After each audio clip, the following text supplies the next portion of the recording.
Do you want to learn how to write riffs like this?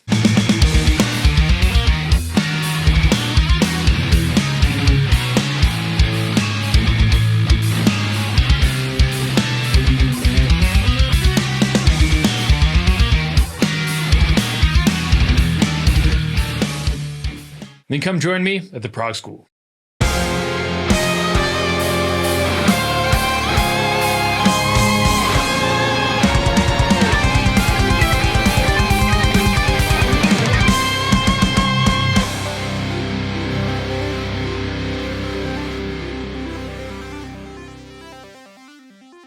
I get a lot of questions about constructing complex prog metal riffs. This is, of course, a very advanced skill that takes years to develop, but in this lesson I want to break down one of my own complex riffs and offer some advice on how to compose riffs like these. This riff, which is from my song Escape Velocity, also plays with a melody on top of it in parts of the song.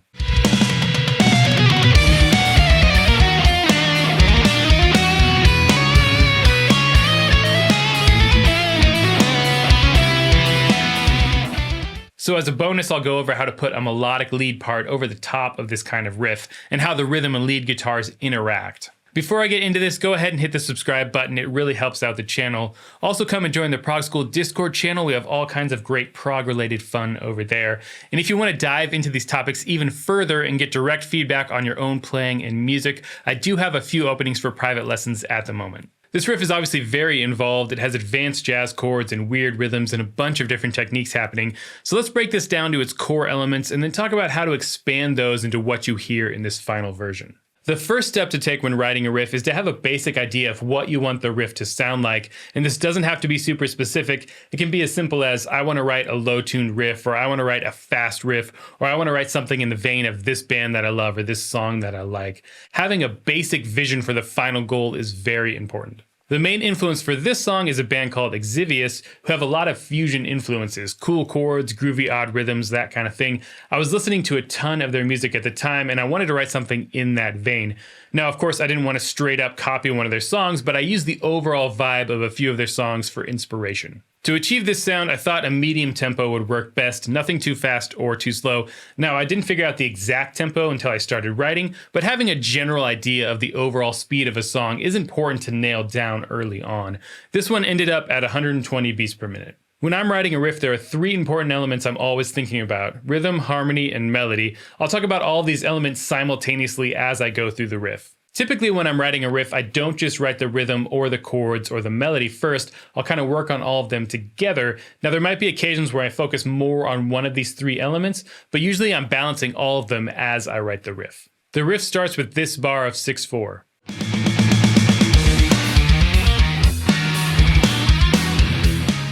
From a harmonic perspective, there are two main approaches I take with riffs. One is to have the riff be more single note based, maybe coming from a particular scale or mode, something like this.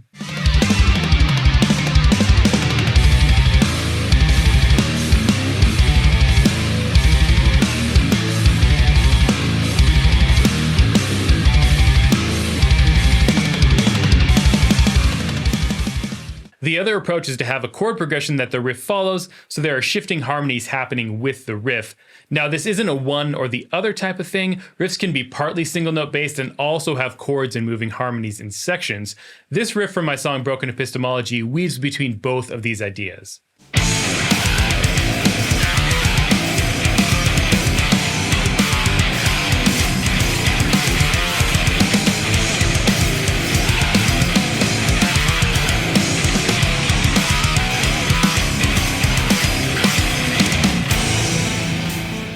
For this riff, I went with more of the chord-based approach because the extended jazz chords are such an important part of that fusion sound I was going for. One of the chords I'd been experimenting with a lot at the time was a minor major 7 chord. If you follow this channel, you know that I really like this chord and I've done a few lessons on it already, but at the time of writing this song, which was 2016, this was very much a new sound I was exploring, and it was a great chord to use to start this riff. This riff is based on a chord progression, but I'm combining single note runs with the larger chords throughout this whole riff. This first measure is a good example of that. Chord, and then a run, more chords. And I'm kind of mixing up these single low notes with the larger chords.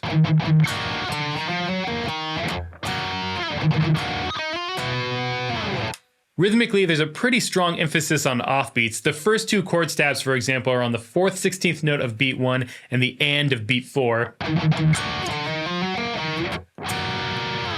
The cymbals and the drums are playing straight quarter notes throughout this, and that's adding extra syncopation against those offbeat accents.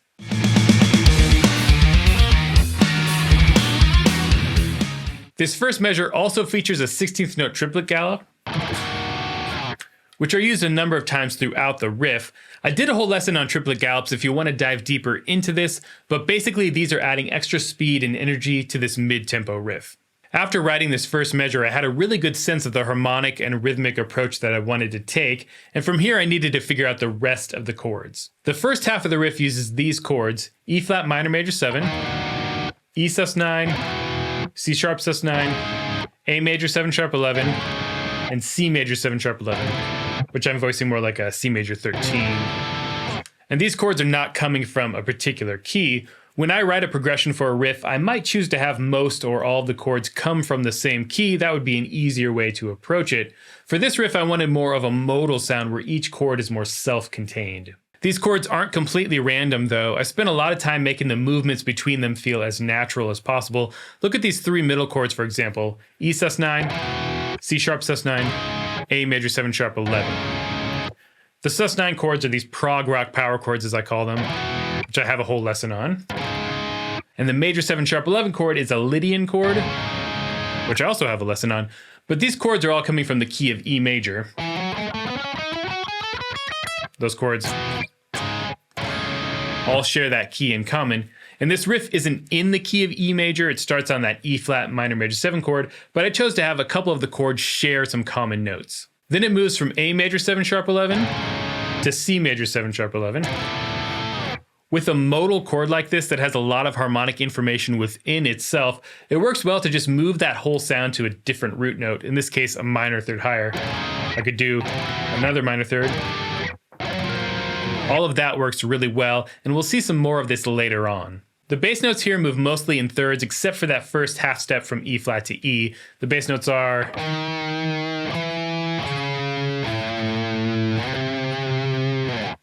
Movement of a third is a very common sound, and it helps to connect these unrelated chords together better. In the riff, I'm approaching these chords similar to how I played the first chord: lower palm muted notes interjected with larger chord stabs, and one single note run at the end. The second bar is in 4/4 and uses more triplet gallops, and bar 3 and 4 are in 6/4 and 13/8. The 13/8 here is just a bar of 6/4 with an added 8th note on the end. In these measures, the focus is on dotted 8th notes, creating this 3/4 polyrhythm between the riff and the quarter note symbol. These two time signatures also become the foundation for the whole middle section of the song, which alternates between the 6/4 and 13/8 for almost 2 minutes straight.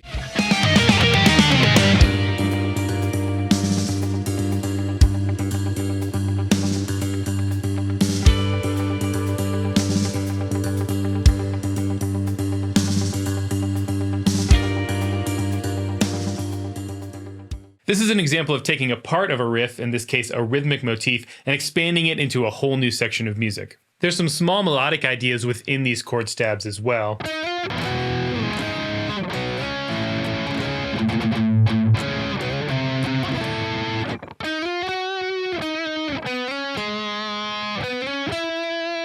Those kind of lines are hidden within the chords.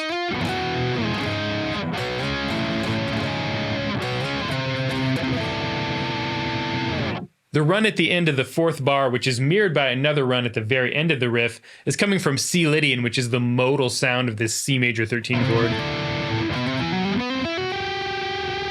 Notice the emphasis on that half-step dissonance. I have the notes ringing together, and this happens again later in the riff. So through the first half of the riff, I've established a number of rhythmic, harmonic, and melodic ideas. The triplet gallops, offbeat accents, the 3/4 polyrhythm, big chord stabs, modal chord progressions, little simple melodies to connect the chords, and half-step dissonances. It's a lot of different ideas, but each of these are things I expand upon later in the song. The triplet gallops and half-step dissonances really take center stage in the final heavy breakdown, for example.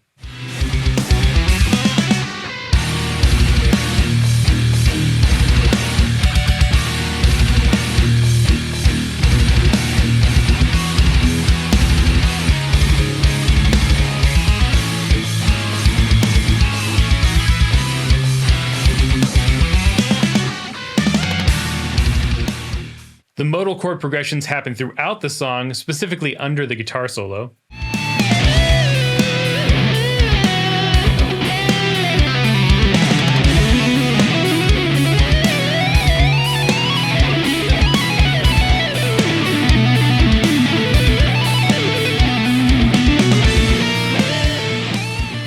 And the 3/4 polyrhythm is a core element of the middle section of the tune.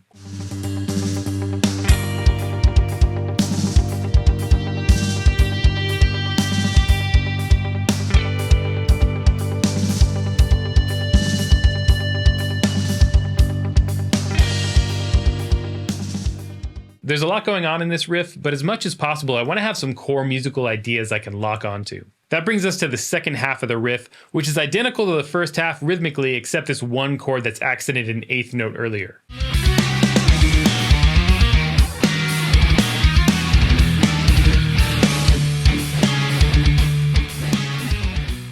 With a riff this complex, having the rhythm and length of both halves be the same was a way to keep some level of cohesion within the riff. The chords in the second half of the riff are E flat minor major 7, E sus9, E flat major 7 sharp 11, D major 7 sharp 11, and B major 7 sharp 11. It starts with the same chord. I really wanted to keep that at the core of this riff, and then I used chromatic bass movement from E to D. Chromatic movement is incredibly strong, and it's another great approach for these more advanced chord progressions. In this second half, the major 7 sharp 11 chord moves down a minor third from D to B, where in the first half it moved up a minor third from A to C. I like that contrast between ascending and descending, and since the rhythm in both halves of the riff is almost identical, I focused on the harmony to make this feel like a call and response between the two halves of the riff. One last thing to talk about is what the bass and drums are doing here. I already mentioned that the drums are keeping a steady quarter note pulse through most of this riff, but the snare drum is accenting most of the chord stabs and not doing a traditional 2 and 4 style backbeat. This riff is really syncopated, and I wanted to highlight those offbeats even more with the snare drum. A few of the bigger chord stabs get accented with crash cymbals as well. The bass is following the riff for the most part, except during the chord stabs where it hangs out on the root notes, really hammering home the tonality of the chords, and a few of the single note runs get slightly modified to make them a little easier to play on the bass. I wanted all of the rhythm instruments to be unified on this riff. Having all the instruments accenting the same parts and playing the same runs makes this very complex riff feel a little more intentional and focused. Here's this entire riff, and while you're listening to this, try to keep in mind some of the things I just covered.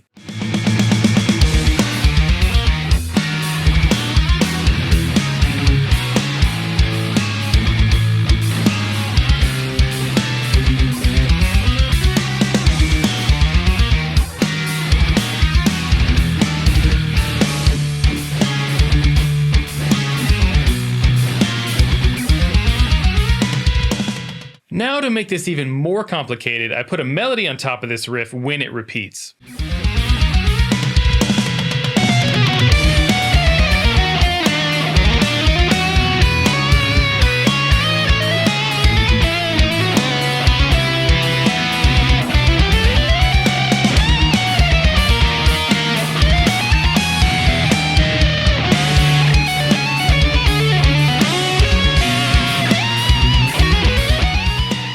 The riff itself is exactly the same here, except the one really high chord stab in the first bar, which I moved down to get out of the range of the lead guitar.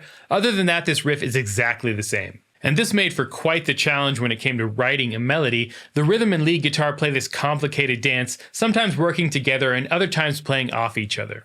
In the first measure alone, this is pretty obvious. For the most part, both guitars are playing the same rhythm here. The lead guitar plays an extra eighth note in the fourth beat, and it holds in beat 1 while the rhythm plays 16th notes, but they're both accenting the same hits. Harmonically, they're playing off each other as well. Notice the rhythm guitar ascends in this run, while the lead guitar descends. But they both end up landing on that same note at the end of the run. Rhythmically, the two guitars are often locked into the same rhythm, but there are a lot of places where one is leaving space for the other. In the second bar, the lead leaves more space for these triplet gallops by playing this floating melody. And in bar 3, the rhythm leaves more space for these 16th note runs in the lead.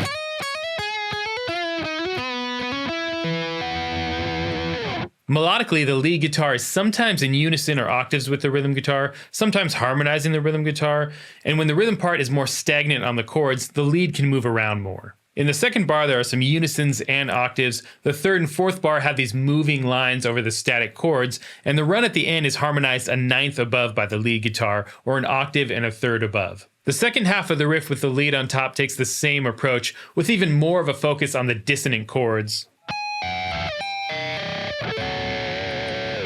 calling back to that dissonance within the riff. This is a very different kind of melody from what I normally write. This one required really specific crafting to have it fit around the riff without taking away from the riff too much. One important thing I do here is to have the lead guitar always above the riff range-wise. That, in combination with the rhythmic and melodic choices, allows these two complex parts to gel together. And at the end of this section, there's this little 2-bar tag.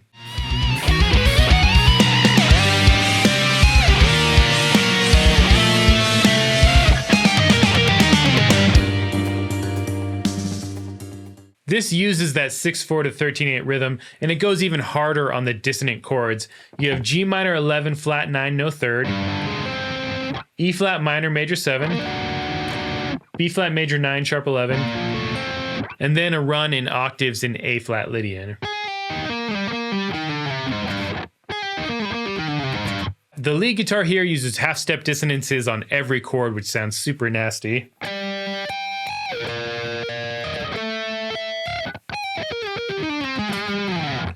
Also notice the interplay between the dotted eighth notes in the rhythm and the lead. Here's this entire section, starting with the riff and then adding the lead on top. Once again, try to listen for all of these little details.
So there's the main riff and melody from Escape Velocity. This is a very interesting and crazy section that even 7 years later, I'm still super proud of. I covered a lot of small details in this lesson, but if you're gonna write this kind of riff, I think it's important to pay attention to the details. Hopefully some of these techniques and ideas can be helpful for you when you're writing your own crazy riffs. And if you enjoyed this lesson, subscribe, hit the bell notification, like, comment, share. Till next time, stay proggy.